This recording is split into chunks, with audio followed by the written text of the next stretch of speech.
नमस्कार, बहुत स्वागत है आपका। 5 शहर 5 खबर देख रहे हैं आप। मैं हूं आपके साथ शिवम सोनी। 5 शहर 5 खबरों में हम बात करेंगे 5 महत्वपूर्ण खबरों की। और सबसे पहले बात करेंगे संसद की कार्यवाही की, फिर बात करेंगे बीजेपी के स्थापना दिवस की, उसके बाद बात होगी देश भर में मनाई जा रही हनुमान जयंती की, फिर जिक्र होगा माफिया अतीक की बीबी की, और आखिर में बात करेंगे जेल में बंद मनीष सिसोदिया और सत्येंद्र जैन की। तो चलिए शुरू करते हैं आज का खास न्यूज बुलेटिन 5 शहर 5 खबर। तो संसद के बजट सत्र के आखिरी दिन लोकसभा की कार्यवाही विभिन्न मुद्दों पर विरोध के चलते अनिश्चितकाल के लिए स्थगित कर दी गई है। वहीं राज्यसभा की कार्यवाही पहले 2 बजे तक के लिए स्थगित कर दी गई। बता दें कि गुरुवार को सदन की कार्यवाही शुरू होने पर काले कपड़े पहने कांग्रेस नेताओं समेत कुछ विपक्षी दलों के सांसद आसन के पास आ गए और जेपीसी की मांग को लेकर नारेबाजी करने लगे। ओम बिरला ने इस पर नाराजगी भी व्यक्त की। कार्यवाही स्थगित होने के बाद कांग्रेस समेत कई विपक्षी दलों ने संसद भवन से विजय चौक तक तिरंगा मार्च निकाला। सदन की कार्यवाही अनिश्चितकाल के लिए स्थगित फिलहाल कर दी गई।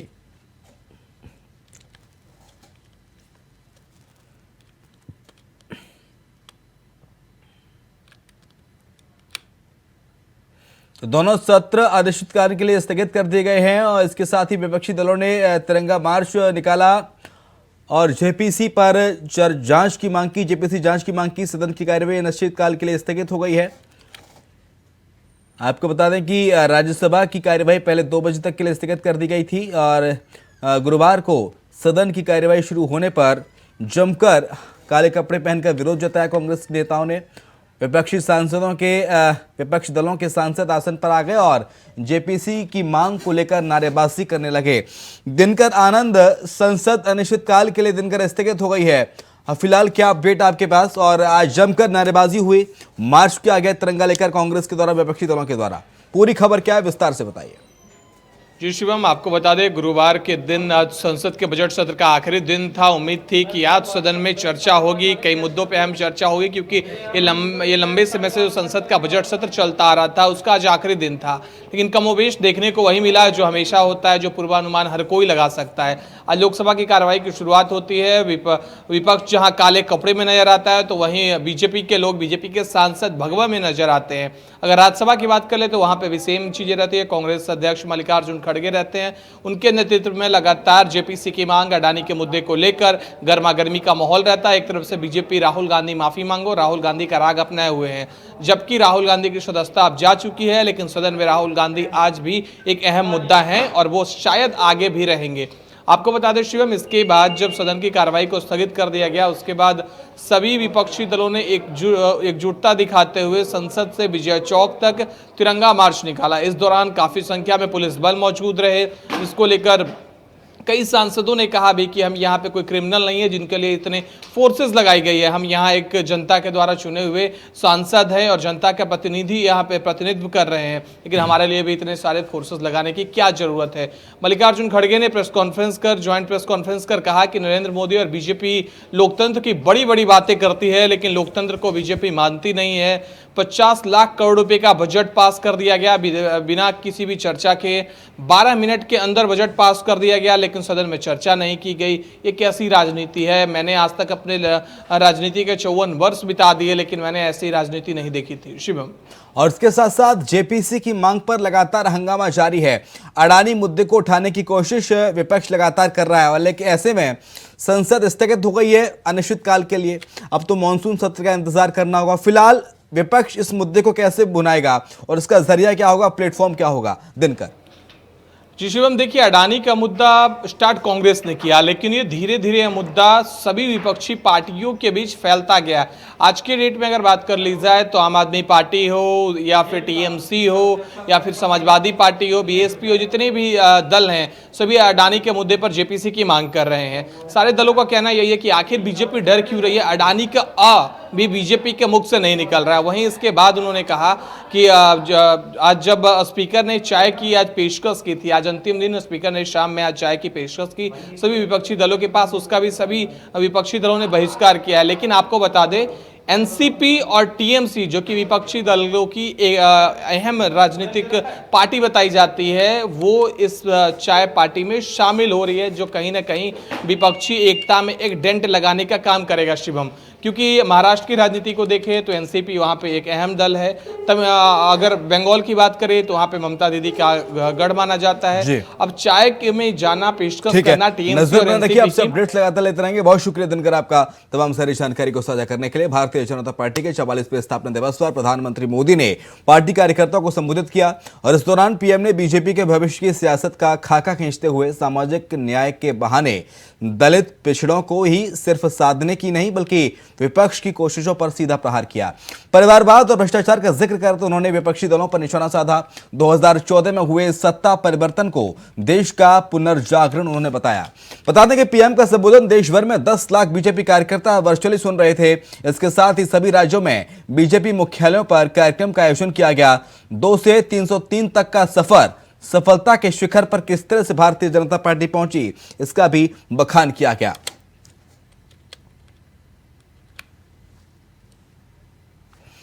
तो भारतीय जनता पार्टी की स्थापना को 43 साल पूरे हो गए हों। 43 साल का सफर कैसा रहा उसको लेकर अलग अलग जगह पर भारतीय जनता पार्टी दफ्तरों में चर्चा की गई। इसके साथ साथ ध्वजारोहण किया गया। प्रधानमंत्री नरेंद्र मोदी ने भी वर्चुअली जुड़कर संबोधित किया और इसके साथ साथ उत्तर प्रदेश की राजधानी हो, देहरादून हो, भोपाल हो, छत्तीसगढ़ हो, हर जगह भारतीय जनता पार्टी ने अपने जो रीजनल दफ्तर हैं, पार्टी के प्रदेश कार्यालय हैं, वहां पर इस भव्य जश्न को ऐतिहासिक बनाने की कोशिश की। प्रियम जुड़ गया हमारे साथ ज्यादा जानकारी के लिए लखनऊ से। प्रियम, 43 साल हो गए भारतीय जनता पार्टी को और जमकर जश्न में डूबे हुए नजर आए बीजेपी के पार्टी पदाधिकारी कार्यकर्ता। बिल्कुल, देखिए आज 43वां बीजेपी का जो था वो स्थापना दिवस था और इस स्थापना दिवस के अवसर पर अगर आप देखें तो जगह जगह कार्यक्रमों का आयोजन किया गया। खुद प्रधानमंत्री नरेंद्र मोदी का संबोधन हुआ वर्चुअली रूप से। यूपी की बात करें तो यहाँ पर भी बीजेपी के प्रदेश कार्यालय पर एक बड़ी बैठक और एक बड़ा कार्यक्रम का जो है वो आयोजन किया गया, जिसमें सीएम योगी आदित्यनाथ, उनके साथ में दोनों डिप्टी सीएम ब्रजेश पाठक, केशव प्रसाद मौर्य, संगठन महामंत्री, उनके अलावा जो पार्टी के अन्य पदाधिकारी हैं वो इस बैठक में, इस कार्यक्रम में शामिल हुए और वहां पर उन्होंने वर्चुअली रूप से प्रधानमंत्री नरेंद्र मोदी का संबोधन भी सुना कि किस तरीके से बीजेपी ने कार्य किए हैं, किस तरीके से बीजेपी जो है शून्य से शिखर तक पहुंची। उस पूरे एक गाथा को जो है वहां पर रखा गया। कार्यक्रम आगे किस तरीके से बीजेपी चलाएगी, आगे क्या कुछ उसके लक्ष्य हैं, इन सभी चीज़ों को लेकर भी इस दौरान जो है वो चर्चा की गई है। एक सप्ताह का विशेष कार्यक्रम जो है वो 14 सितंबर तक आयोजित किया गया है, डॉक्टर भीमराव अम्बेडकर की जयंती तक की सामाजिक समन्वय का। और इस बीच में एक हफ्ते का जो समय है, इसमें भारतीय जनता पार्टी के जो कार्यकर्ता हैं वो बूथ स्तर तक जाएंगे, लोगों के साथ में संवाद स्थापित करेंगे, उनसे मिलेंगे, उनको बताएंगे कि सरकार की क्या कुछ उपलब्धियां रही हैं, किस तरीके से योगी सरकार और मोदी सरकार ने कार्य किए हैं, किस तरीके से केंद्र और प्रदेश सरकार की योजनाएं रही हैं, हर वर्ग को किस तरीके से साथ में लेकर चला गया है, किस तरीके से लोगों को साथ में जोड़ने का प्रयास किया गया है। खुद प्रधानमंत्री नरेंद्र मोदी का भी जो संबोधन हुआ उसमें हमने सुना 80 करोड़ लोगों को अन्न देने की बात कही गई, उसका उन्होंने जिक्र किया। इसके अलावा जिस तरीके से 2014 के बाद से भारतीय जनता पार्टी एक बार फिर से सत्ता में आई तो किस तरीके से उन्होंने कहा कि राष्ट्र का ये पुनर्जागरण के तौर पर इसको देखा जाना चाहिए। तो इस तरीके का पूरा कार्यक्रम आज का रहा, जिसमें कई तरीके के जो कार्यक्रम है वो आयोजित हुए। खुद मुख्यमंत्री योगी आदित्यनाथ शामिल हुए। उन्होंने बताया कि किस तरीके से जो है बीजेपी कार्य कर रही है, आगे सरकार की क्या कुछ मंशा है, एक सप्ताह का जो विशेष कार्यक्रम रखा गया है उसके जरिए क्या कुछ लक्ष्य रहेगा, किस तरीके से लोगों के साथ में संवाद स्थापित किया जाएगा। हर घर कमल का अभियान जो है वो शुरू किया गया है, पेंटिंग ड्रॉ करके इस कार्यक्रम को जो है वो आज शुरुआत करी गई है। बीजेपी के प्रदेश अध्यक्ष भूपेंद्र चौधरी ने आज इस कार्यक्रम की शुरुआत करी। उन्होंने अपनी दीवारों पर फूल, कमल का फूल जो निशान है बीजेपी का, उसको ड्रॉ करते हुए नजर आए। तो इस तरीके से ये सभी घर जो है ये अभियान पहुंचाया गया कि बीजेपी को हर घर तक पहुंचाना है, बीजेपी के हर एक मैसेज को घर तक पहुंचाना है और लोगों को बीजेपी के साथ में जोड़ना है, ताकि आने वाले समय में जो चाहे निकाय चुनाव हो या फिर मेन जो 2024 का लोकसभा का इलेक्शन होना, जिसको लेकर पार्टी पूरी तरीके से फोकस कर रही है, उसको लेकर जनता के बीच में जाना हो।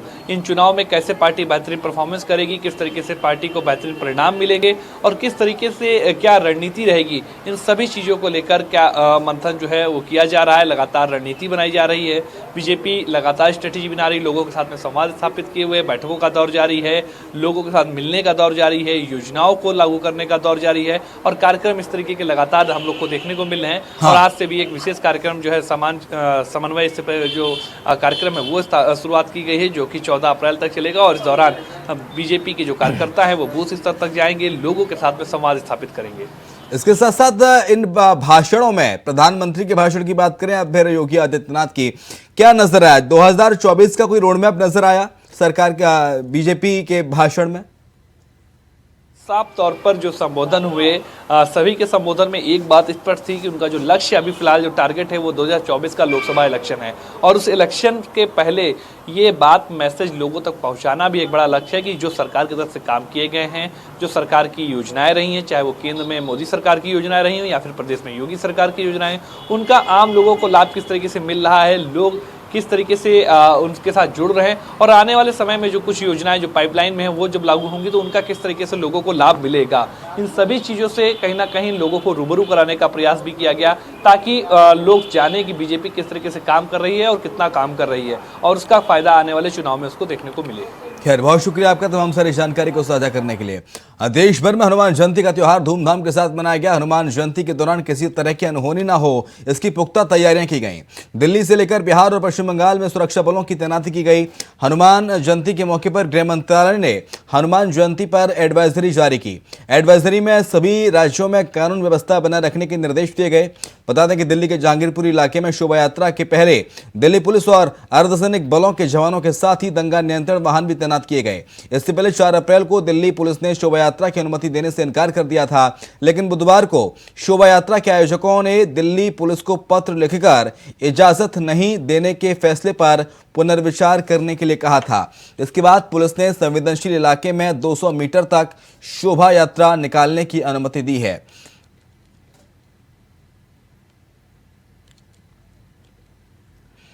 तो जहांगीरपुरी में भी इजाजत दे दी गई है रामनवमी की। जहांगीरपुरी में तनाव जुलूस की इजाजत। हालांकि इससे पहले हमने देखा किस तरह से जहांगीरपुरी में हिंसा का माहौल देखा क्या पिछले साल रामनवमी के मौके पर, लेकिन हनुमान जयंती के मौके पर, हनुमान जन्मोत्सव के मौके पर शोभा यात्रा निकालने की अनुमति दी गई है। हालांकि 200 मीटर में ही ये शोभा यात्रा निकालनी होगी। नितिन चौधरी ज्यादा जानकारी के लिए हमारे साथ हमारे सहयोगी इस वक्त लाइव जुड़ गए हैं।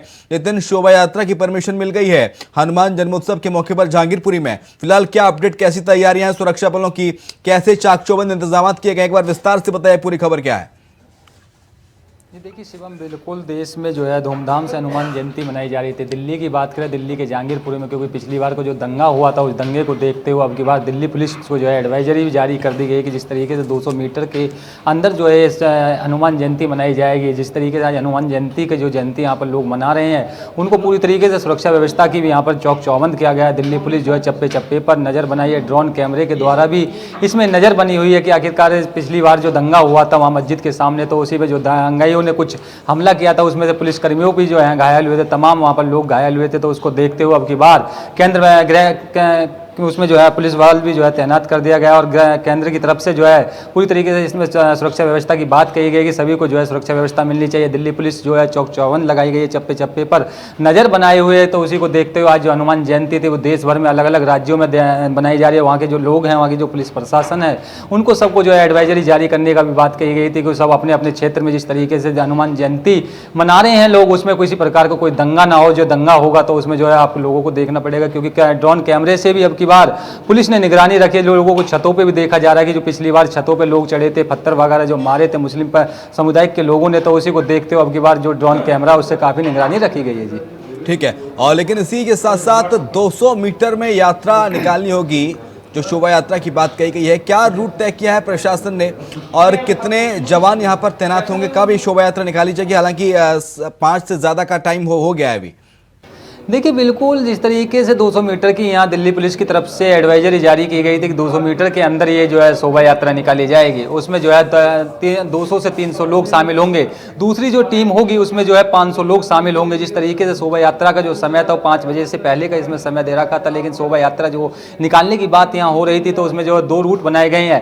पहले रूट में जो है 200 से 300 लोग शामिल होंगे, उसके बाद जो दूसरा रूट होगा उसमें जो है 500 से 600 लोग शामिल होंगे। उसको देखते हुए दिल्ली पुलिस पूरी तरीके से चौक चौबंद है और सुरक्षा व्यवस्था पूरी तरीके से चौक चौबंद कर रखी है। उसमें जो अर्धबल सैनिक हैं उन सैनिकों को भी जो है वहाँ पर जो है लगाया गया, उनके साथ में तो शोभा यात्रा के साथ साथ रहेंगे, क्योंकि पहला जो दंगा हुआ था दिल्ली के जहांगीरपुरी में, आज ही के दिन वो दंगा हुआ था, तो उसी को देखते हुए हनुमान जयंती मनाते हैं लोग। उसमें किस तरीके से जो है लोग मनाएंगे तो उसी को देखते हुए यहाँ पर पुलिस बल तैनात कर दिया गया, क्योंकि आम बीजेपी के जो नेता हैं कपिल मिश्रा वो आज वहाँ पहुंचे थे। उसको जो है उन्होंने जो है अपने ट्विटर हैंडल से भी जो है लोगों को बधाई दी कि जन्म हनुमान जयंती पे किस तरीके से पुलिस बल यहाँ पर तैनात कर दिए गए, चप्पे चप्पे पर नजर बनाए गए। तो उनको जो है डीसीपी ऑफिस के द्वारा उन्हें ले जाया गया वहाँ से, जो उनको हनुमान जयंती में नहीं ले जाने दिया गया, क्योंकि जिस तरीके से जो दंगा हुए थे उस दंगाइयों को देखने के लिए और भारतीय जनता पार्टी के कद्दावर नेता हैं और इस तरीके की जो वो अपने मंच पे चढ़ के जो भाषण देते इसमें हैं, वो हनुमान रूट तो नहीं है नितिन जिस रूट पे पहले हमने देखा था जहांगीरपुरी में हिंसा हुई थी शोभा यात्रा के दौरान?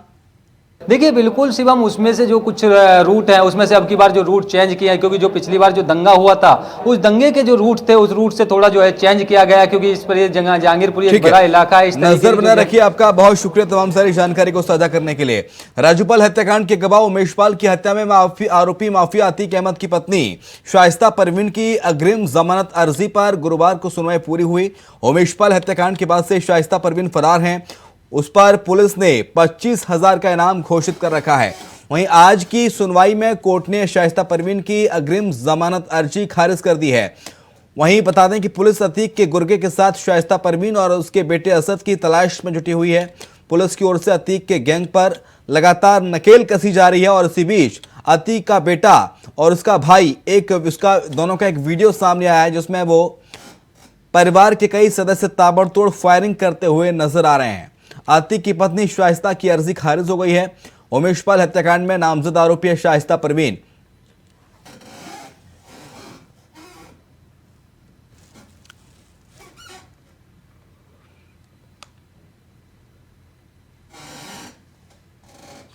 तो शाइस्ता परवीन ने जमानत के लिए एमपीएमएलए कोर्ट में अर्जी लगाई थी, लेकिन वो अर्जी को खारिज कर दिया गया है एमपीएमएलए कोर्ट के द्वारा। हालांकि इससे पहले हमने खबर बताई कि जज ने फैसला सुरक्षित रख लिया, लेकिन फिलहाल अपडेट यह है कि शाइस्ता की जमानत की अर्जी को खारिज कर दिया गया है। उमेश पाल हत्याकांड में नामजद आरोपी है शाइस्ता परवीन, अतीक अहमद की पत्नी। और एक नया वीडियो सामने आया जिसमें अतीक का भाई और उसका बेटा, ये देखिए शादी का मेरे ख्याल से वीडियो बताया जा रहा है। देखिए किस तरह से खुलेआम हर्ष फायर किया जा रहा है, ताबड़तोड़ फायरिंग कर रहा है अतीक का बेटा गैंगस्टर और अतीक का भाई भी।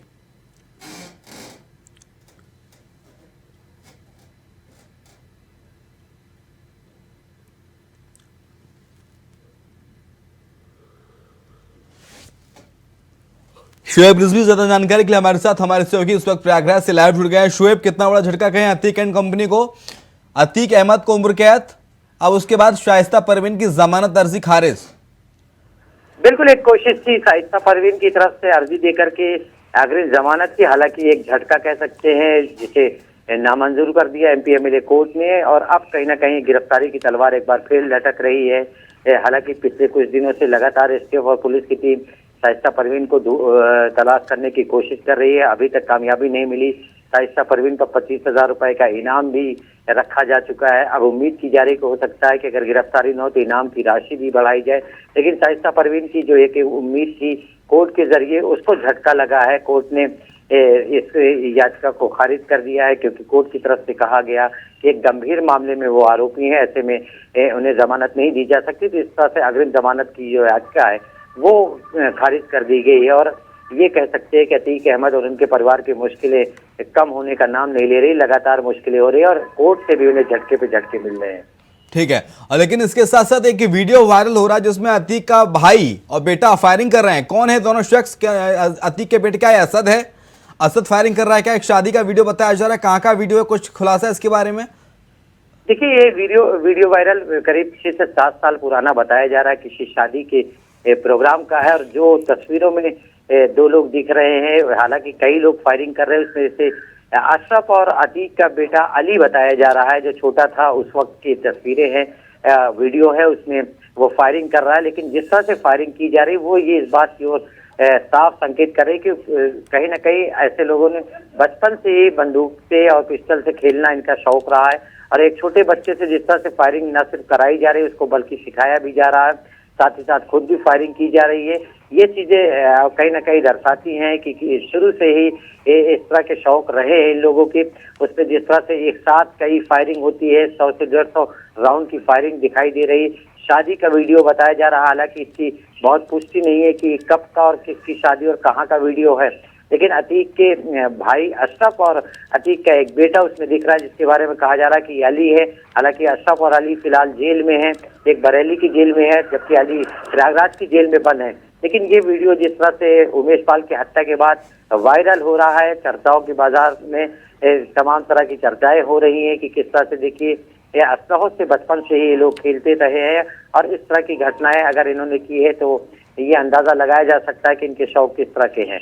ठीक है, और लेकिन इसके साथ साथ अभी पुलिस खाक नहीं छान पा रही है शाइस्ता परवीन की। कहाँ है शाइस्ता परवीन, कहाँ है अतीक का बेटा असद अहमद, कहाँ है गुड्डू बमबाज, गुड्डू मुस्लिम, ये कहाँ है अभी तक? मतलब 24 फरवरी को हत्या हुई, फरवरी निकल गया, मार्च निकल गया, अप्रैल आ गया, 6 तारीख हो गई आज, लेकिन पुलिस इनका सुराग क्यों नहीं लगा पा रही है?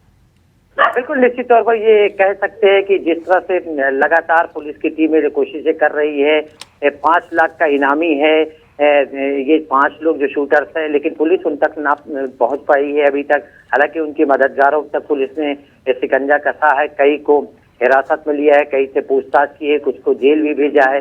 लेकिन जिस तरह से ये घटना के बाद से ये 5 शूटर और शाइस्ता परवीन फरार चल रहे हैं, पुलिस के लिए और एसटीएफ टीम के लिए चुनौती है। हालांकि पुलिस ने अपनी टीम और बढ़ाई है, करीब 12 से ज्यादा टीमें इस पर काम कर रही हैं। न सिर्फ देश बल्कि नेपाल तक खंगाला जा चुका है, लेकिन अभी तक कोई बड़ी सफलता नहीं मिली है। सवाल भी उठ रहे हैं, दबाव भी है पुलिस पर कि आखिर ये लोग कहाँ जा चुके हैं और जो पुलिस की टीम है सफल क्यों नहीं हो पा रही है। हद ये है कि शाइस्ता परवीन तक पुलिस की टीम अभी तक नहीं पहुंच पाई। इस तरह की तमाम सवाल जरूर उठ रहे हैं। हालांकि एक पुराना जो राजूपाल हत्याकांड का 1 लाख का इनामी था, कल उसने लखनऊ की सीबीआई कोर्ट में अपने को सरेंडर कर दिया। इस पर भी तमाम चर्चाएं हो रही कि आखिर कैसे पुलिस को चकमा दे करके ये लोग सरेंडर भी कर ले जा रहे हैं और जिनको एसटीएफ और पुलिस की टीम ढूंढ रही है उन्हें पकड़ नहीं पा रही है। ठीक है, बहुत शुक्रिया आपका शोएब तमाम सारी जानकारी को साझा करने के लिए। आम आदमी पार्टी के सीनियर नेता मनीष सिसोदिया और सत्येंद्र जैन अभी जेल में ही रहेंगे। दिल्ली हाईकोर्ट ने मनी लॉन्ड्रिंग के मामले में आम आदमी पार्टी के नेता सत्येंद्र जैन की जमानत याचिका को भी गुरुवार को खारिज कर दिया है। बता दें कि ईडी ने पिछले साल 30 मई को उन्हें गिरफ्तार किया था और तिहाड़ जेल में बंद हैं। वहीं आबकारी नीति मामले में मनीष सिसोदिया की जमानत अर्जी पर दिल्ली हाईकोर्ट ने सीबीआई को नोटिस जारी किया। कोर्ट ने सीबीआई से 2 हफ्तों का जवाब मांगा है।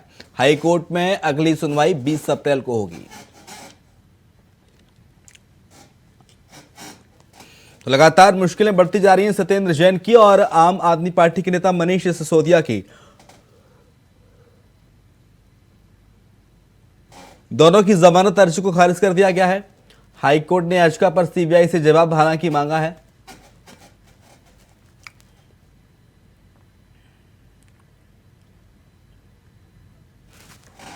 नितिन चौधरी ज्यादा जानकारी के लिए हमारे साथ हमारे सहयोगी इस वक्त न्यूज रूम से लाइव जुड़ गए हैं। नितिन चौधरी, आम आदमी पार्टी की दिल्ली सरकार की मुश्किलें कम होने का नाम नहीं ले रही हैं और लगता है कि अभी लंबे समय तक सिसोदिया और जैन को जेल में ही रहना पड़ेगा तिहाड़ में।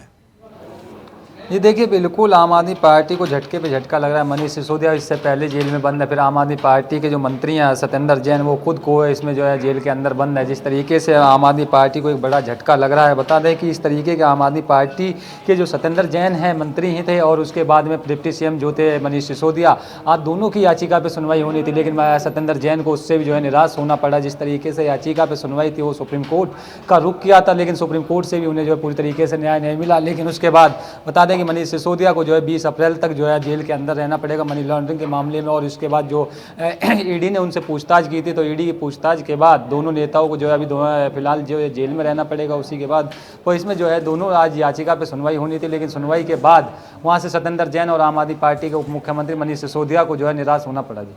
लेकिन ऐसे में नितिन, आम आदमी पार्टी की आगे की रणनीति क्या है? कैसे इस लड़ाई को लड़ा जाएगा? देखिए बिल्कुल इस तरीके से जो आम आदमी पार्टी की बात की जाए तो आम आदमी पार्टी के खुद मुख्यमंत्री अरविंद केजरीवाल का साफ लोगों को कहना है कि हम जो है कोर्ट पे विश्वास रखते हैं और कोर्ट की पूरी तरीके से इस पर विश्वास रखते हैं। और लेकिन जिस तरीके से इस पर कोर्ट ने जो है तमाम मुद्दों को लेकर बात कर रहे थे आम आदमी पार्टी के मुख्यमंत्री अरविंद केजरीवाल के, कोर्ट जो है पूरी तरीके से हमारे हित की बातें करेगा। और मनीष सिसोदिया के लिए जो है उन्होंने साफ कर दिया था कि मनीष सिसोदिया को गलत तरीके से फंसाया जा रहा है और शराब नीति घोटाले मामले में। लेकिन उसके बाद जो सत्येंद्र जैन है उनके मंत्री थे, उनको जो है 9 महीने से ज़्यादा जेल में हो गए थे। लेकिन दोनों नेताओं का एक साथ जो इस्तीफा था वो एक साथ हुआ था जब मनीष सिसोदिया से सीबीआई और ईडी पूछताछ कर रही थी। तो उसी को देखते हुए यहाँ पर तमाम मुद्दों पर लेकर जो है चर्चाएं जो है काफ़ी गर्म रहे थे दोनों पार्टियों की तरफ से। भारतीय जनता पार्टी ने आरोप भी लगाया था कि इस तरीके से मनी लॉन्ड्रिंग मामले में सत्येंद्र जैन की जो वीडियो सामने आ रही थी, निकल के वीडियो सामने आ रही थी, कहीं मसाज करा रहे थे सत्येंद्र जैन जेल के अंदर, तो फोन पे बात करते हुए सत्येंद्र जैन नजर आ रहे थे। लेकिन उसके बाद आम आदमी पार्टी के उप मुख्यमंत्री मनीष सिसोदिया की बात की जाए तो मनीष सिसोदिया को जो है 20 अप्रैल तक जो है जेल में जो है रहना पड़ेगा। ईडी का जो उसमें जो है कोर्ट के द्वारा बोला गया है कि जल्दी से जल्दी दोनों की तरफ से जो है नोटिस जारी किया है, उस नोटिस को जल्दी से जल्दी जो है बताए कि आखिरकार किस तरीके की जो जांच है वो चल रही है। और उस पर जो है ईडी की तरफ से और सीबीआई की तरफ से यही दलीलें दी गई थी दोनों तरफ से कि आखिरकार मनीष सिसोदिया जो है जांच में सहयोग नहीं कर रही। बहुत शुक्रिया आपका नितिन, तमाम सारी जानकारी को साझा करने के लिए। तो लगातार मुश्किलात बढ़ती जा रहे हैं मनीष सिसोदिया के, सत्येंद्र जैन के, आम आदमी पार्टी के। फिलहाल 20 अप्रैल तक उन्होंने जेल में रहना पड़ेगा। आने वाले वक्त में देखेंगे कि आखिरकार और कितनी मुश्किलें आम आदमी पार्टी की बढ़ेंगी या फिर आम आदमी पार्टी किसी नई रणनीति के तहत कानूनी लड़ाई को और आगे लड़ेगी। इसी के साथ 5 शहर 5 खबर में इतना ही। खबरें लगातार जारी हैं, आप देखते रहिए इंडिया वॉइस।